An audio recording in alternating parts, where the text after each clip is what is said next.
எத்தனையோ system of medicine இருக்குது. ஆனால் மக்கள் ஏன் ஆயுர்வேதாவை சூஸ் பண்ணணும் நீங்கள் நினைக்கிறீங்க? ஓகே, ஸோ ஏன் ஆயுர்வேதாவை சூஸ் பண்ணணும்னா, உதாரணத்துக்கு சின்னதாக உங்களுக்கு காய்ச்சல் வருது அப்படின்னா ஒரு டெம்பரேச்சர் அதிகமாக இருக்கிறதுனால அப்படின்னா ஒரு பொதுவான கருத்து இருக்கும். ஆனால் ஆயுர்வேதத்தில் அது பல வகையான காய்ச்சல் ஜுவரமாக பிரிச்சிருக்காங்க.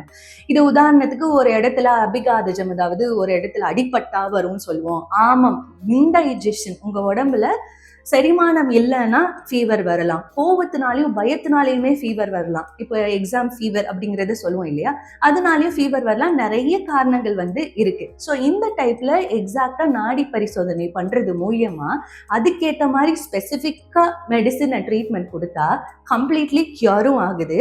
அண்ட் ரொம்ப மாசத்துக்கு இந்த ஃபீவர் வராமையும் நம்மளால ப்ரிவென்ட் பண்ணிக்கவும் முடியுது.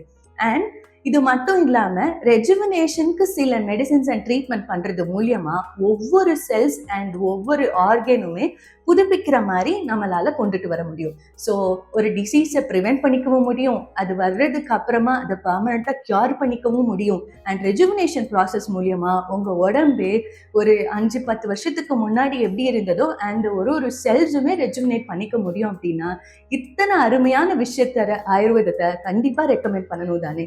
ஸோ இதுக்கெல்லாம் ஆயுர்வேதத்துல தீர்வு இருக்கா அப்படின்னு சொல்ற உங்க ஃப்ரெண்ட்ஸ் அண்ட் ஃபேமிலிக்கு கண்டிப்பா இந்த வீடியோ ஷேர் பண்ணி விடுங்க. இந்த மாதிரி அற்புதமான ஆயுர்வேத கண்டென்ட்ஸ்க்கெல்லாம் பேஜை ஃபாலோ பண்ண மறந்துடாதீங்க.